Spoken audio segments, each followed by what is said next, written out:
volta! Olá a todos, gente! Agora a gente vai falar sobre The Last of Us Part 2. Eu sou a Bárbara Gutierrez, sou a hostess de gaming da Geek Nation Livestream e estou ao lado de duas mulheres incríveis, Mika e Luísa. Gente, é muito bom falar com vocês. Muito obrigada por estar aqui.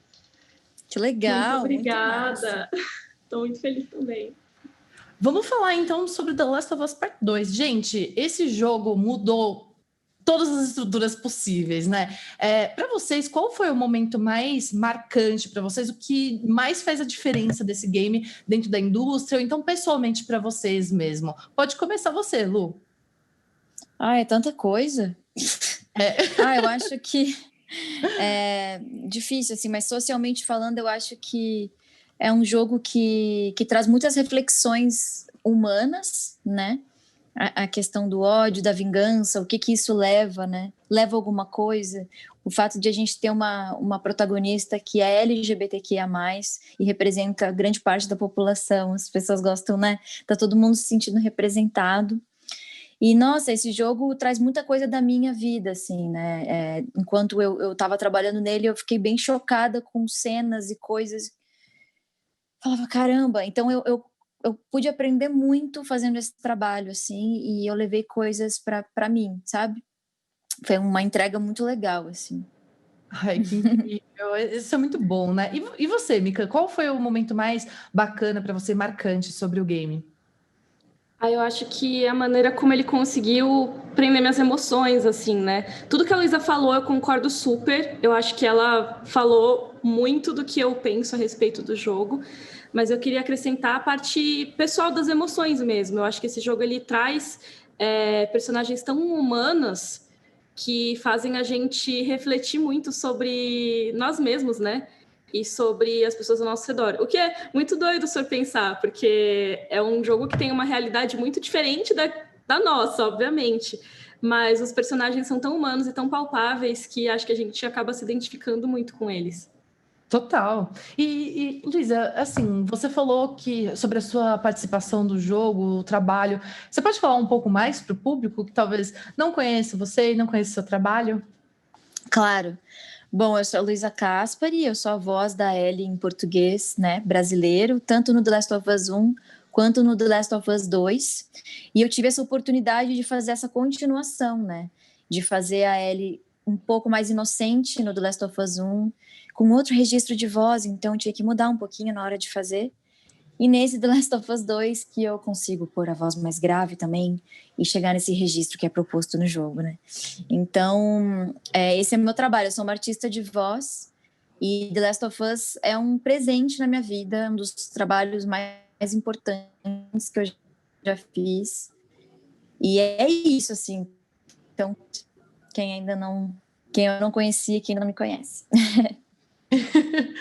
A gente tem um VT rapidinho para chamar. Produção, pode rodar aí.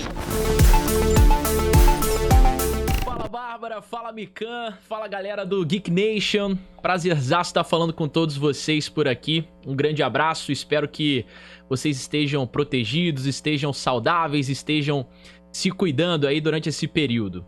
O jogo, para mim, ele foi extremamente impactante. Ele mexeu muito comigo. E foi realmente um processo, durante cada uma das gameplays, eu zerei o jogo em 17 sessões, se eu não estou enganado, de streams, de lives. Joguei ele no programa da TV também. Então, cada sessão eram mais ou menos 2 horas de gameplay. E eu saía, muitas vezes, esgotado. Olha que eu sou um cara que estou acostumado, né, a narrar jogos longos, fazer grandes transmissões, ficar muitas horas narrando. Mas foi diferente, porque a fadiga mental, assim, o estresse psíquico era muito grande. Pra vocês terem uma noção, a primeira frase que eu falei quando surgem os créditos do jogo ali, depois de eu ter zerado pela primeira vez, foi: eu vou tatuar esse jogo no meu corpo. Tamanha forma e magnitude que esse jogo mexeu comigo psicologicamente falando, né? Eu acho que é um jogo que tem uma mensagem muito forte, cara, e uma mensagem atual, né, pros dias de hoje.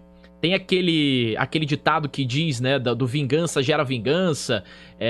Tem uma frase que diz, se você vai atrás de vingança, cave 2 covas, né? Uma pra pessoa e outra pra você mesmo. Então essa é uma frase bem famosa que eu acho que acaba ilustrando bem o que você sente, o que você aprende, principalmente jogando The Last of Us, né? Eu acho que a mensagem principal do jogo é essa, né? De que toda ação gera uma reação, que não tem certo e errado. Existem sempre 2 lados da história, 2 lados da moeda. O jogo faz isso, passa essa mensagem com uma intensa carga dramática, né? Contornos doloridos ao longo da gameplay, vai fazendo a gente sentir ali a dor dos personagens, a perda que cada um dos personagens tem. Eu senti a dor da Ellie ali no final, né, de não poder tocar o violão. Aquela cena pra mim é muito forte, de não ter a família dela no fim, de não ter perdoado o Joel antes dela ter partido também. Então são várias coisas que mexem a gente psicologicamente. Então a gente se vê o tempo inteiro diante de decisões bem questionáveis no jogo e tornam esse conflito muito pessoal também pra gente. Então, eu achei o jogo muito pesado nesse aspecto, mas necessário. E acho que isso mexeu muito com a minha cabeça, assim. Eu acho que se eu assistir de novo a última live, né, o momento que eu zero o jogo, eu fico ali muito pensativo, muito pensativo. E eu fico conversando com a audiência, com a galera do chat, tentando passar pra eles um pouquinho também da minha sensação, né? De tudo que eu senti durante a gameplay. E eu não sei te dizer quanto tempo isso impactou em mim. Eu acho que até hoje, assim, eu ainda tenho resquícios da gameplay do jogo. Muito porque essa série, ela tá completa ainda no nosso canal do YouTube. E eu recebo mensagens praticamente diariamente de pessoas que ainda estão assistindo a série, de que ainda estão vivenciando, que acabaram de terminar. E aí se veem impactadas ali com aquele final do jogo, agradecendo, dando as mais curiosas declarações de sensações diferentes. Eu acho que essa é a grande magia do jogo, né? Ela desperta sentimentos diferentes em cada um que joga, mas certamente é um jogo de muitas mensagens profundas, assim. Não tem como alguém jogar e não se impactar com isso, assim, no meu ponto de vista. Hi guys, pleased to meet you. My name is Barbara. I am Geek Nation's host, and I'm so pleased to have you guys with us on our live stream to talk about The Last of Us Part 2.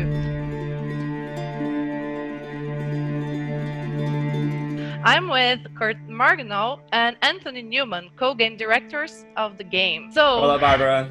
Nice to meet you. How are you guys? Everything okay? Doing great. Okay, yeah. Good. So first of all, let's talk about the story, right? Basically, it always seems extremely well planned, linear, and cohesive as well. So how did you transform the story, and which ideas have brought most challenges to the development team? Kind of our process at Naughty Dog is that the story is like the spine of the entire game. So we don't really start working on the game in earnest until the story is planned out almost in its entirety. Maybe not every detail is figured out, but the whole plot is kind of lined up. And then we have this process of basically, kind of beat by beat of the story, trying to figure out what the gameplay is and how it ties into the story. And there can be some challenging things to reconcile there or figure out together. So like, when you train the player on a new mechanic or when you introduce like a new enemy type, you have to find a good moment in the story where that's okay and it's not going to interfere with the goals of the story. So basically the short answer is a lot of planning and a lot of careful planning to make that work. Não dá pra parar, gente. Which ideas have you left behind, but you wanted real hard to keep in the game? There was a new infected class that didn't quite make it. Cool. Yeah.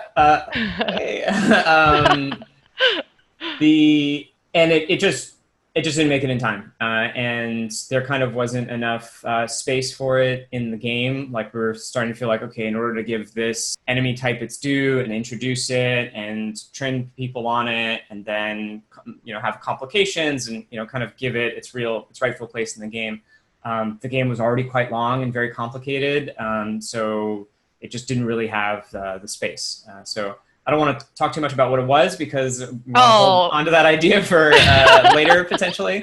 But that was my like kind of most thing I regret we weren't able to get in. But I think the game overall was better for it. It ended up being a more elegant, kind of cleaner experience. So let's talk a little bit about the moment that you realized, okay, let's do the part 2, you know, because the first The Last of Us is so, I mean, it's so complete. Like many fans didn't expect to have a second one. So I really want to know, what was the time that you guys realized, okay, let's do the second part? I feel like it's something that, you know, maybe a question for Neil. I think in his mind, there was always going to be a part 2 almost immediately after part 1. And I think it was just a matter of figuring out what the right story to tell was. And, you know, from, you know, Neil said this in a couple of interviews, like he had a pitch for, like a very rough pitch for part 2, like while the DLC for part 1 was being made. And work started on it almost immediately after that was done. And then there was kind of the break, made Uncharted 4, and then we came back. And, you know, Neil pitched the team the whole story of the game, and, you know, from, you know, all the major beats were all there, and like that's when the whole team gets around something. That's when it goes from like a few people, you know, in the hallway, like pitching ideas, or like a couple people in a room, to here's this game that we want to make, and really getting everyone on board. And you know, that's a really big moment for the studio to see that pitch, and then everyone getting excited. Or, you know, it's the first time that people can challenge that, or like start to poke holes in it, or, you know, really just get stronger from there. And, you know, that was definitely the case with this game. And, you know, as soon as I saw the pitch, I knew it was like, this is definitely the story worth telling, and it's very challenging and cool. And like, we're going to have to work our asses off and like make this big game, but it's worth, you know, the story that it's trying to tell is worth that effort. Let's talk about the story then. I mean, getting the players to know both sides of the story is, it was like in a really well developed, like original and smart way, you know? How have you reached this decision? I mean, let's talk about both sides since the beginning, or, well, you said that you were already thinking about getting a second part, right? Since the beginning. This is amazing to know. The core idea of The Last of Us 1 is that someone could love someone else so much that they would doom the world for that person. And the core idea for part 2 is that, you know, if you see a monster through their own eyes, or a villain through their own eyes, you can kind of come to understand why they did what they did, and kind of question what made them a villain in the first place. So it was really important to us to make, and for us on a gameplay perspective, to make sure that playing as Ellie and Abby felt like these very complete experiences. Like you want to feel like you're living as those characters, making choices along with those characters, and ideally feeling that they each have their own style, their own way of tackling challenges, and in a way that makes them feel distinct, but each, you know, useful or interesting in their own way. I want to talk about the characters.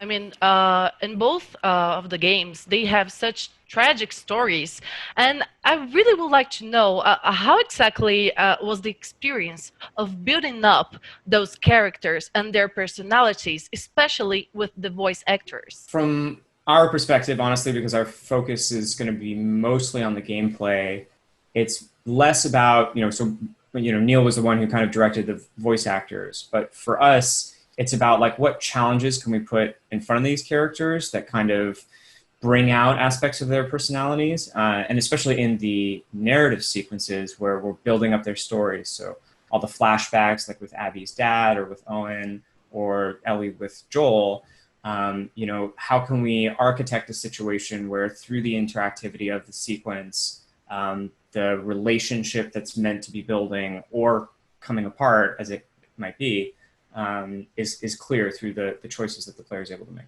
considering that the game has like so many different elements, well, you said it, world exploration, enigma solving, stealth missions, terrifying moments as well. How do you keep the balance, between all of these scenarios changes? I mean, the gameplay and the players to continue. How can you ensure that things are always different enough to keep the player moving on? Because the same thing over and over again, if you have too much combat in a row, too many puzzles in a row, too many exploration sequences in a row, the game's going to slow down and start feeling boring. So we basically, along with this planning process of integrating the story and the gameplay, as we look at that plan, we always ask ourselves, like, is this too many cutscenes in a row? Is there too much combat in a row? Is this point in the story is very urgent and the character just wants to get to where they're going, so maybe it's a bad idea to have a very large exploration section where you can check out a bunch of stuff, because that's not where the story is headed. Well, we could say basically that the environment design in this game is one of the best in PlayStation 4. Like, I can say that, at least.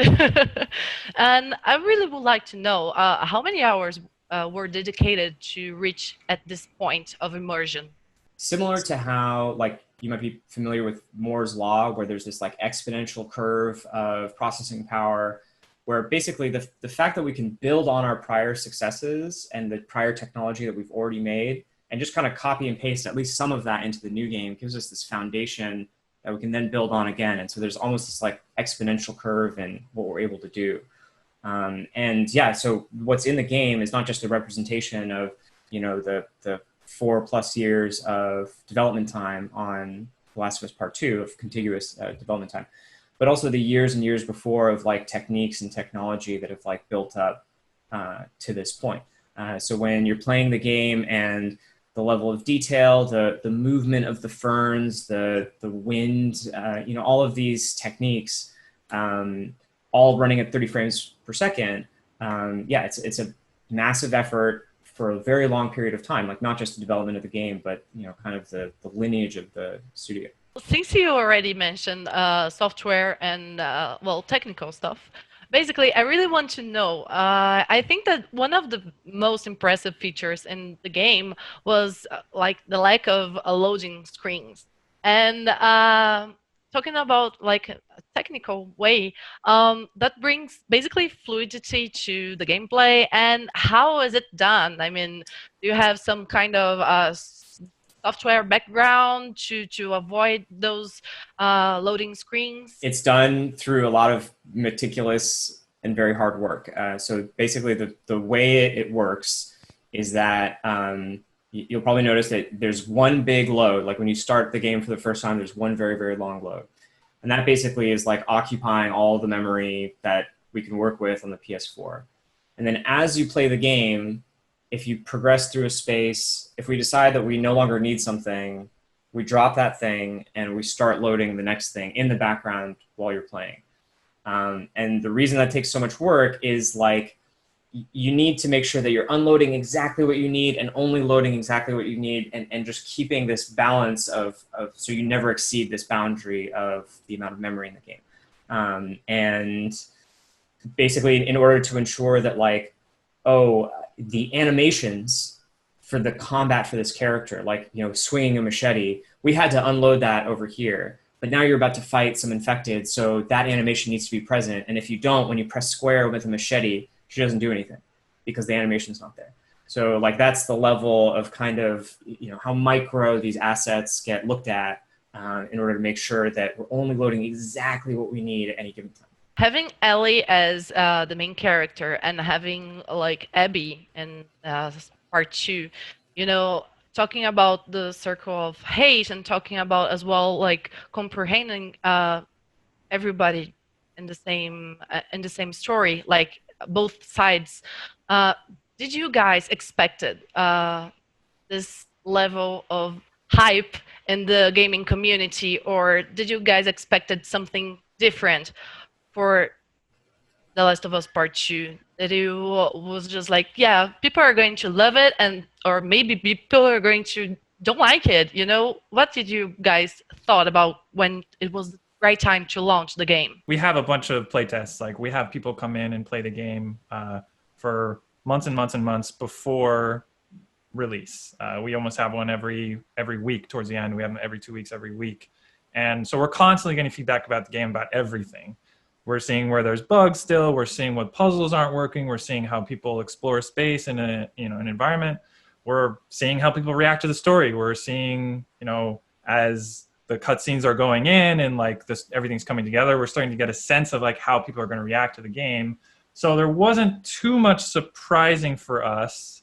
Of course, it's a little different when you're in a testing environment and you're being, you're playing this game as like almost like in a scientific way versus like it's out in the wild and you have all these other influences that you can go on YouTube and see how everybody feels, and you can go on forums. And I think that's maybe the factor that is like the thing that you can't test for, is just the broader kind of social media scape that will exist around the game.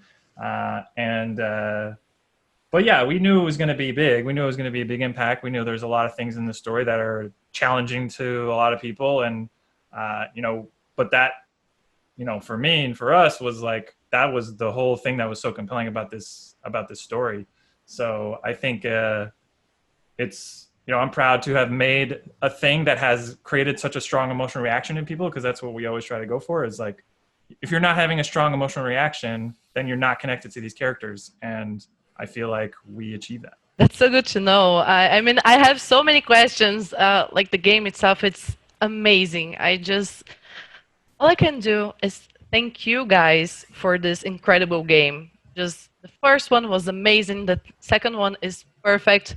And let's hope for the future as well. Who knows? Who knows? Who knows? Who knows? Thank you very much. It's nice of you to say. I really appreciate it. Thank you so much, Kurt and Anthony. Do you have something else to add for our Brazilian fans? They are crazy about the game, Oh man, well, yeah, thanks for the support. Thank you for playing. And yeah, I hope you all enjoy it. Yeah, same.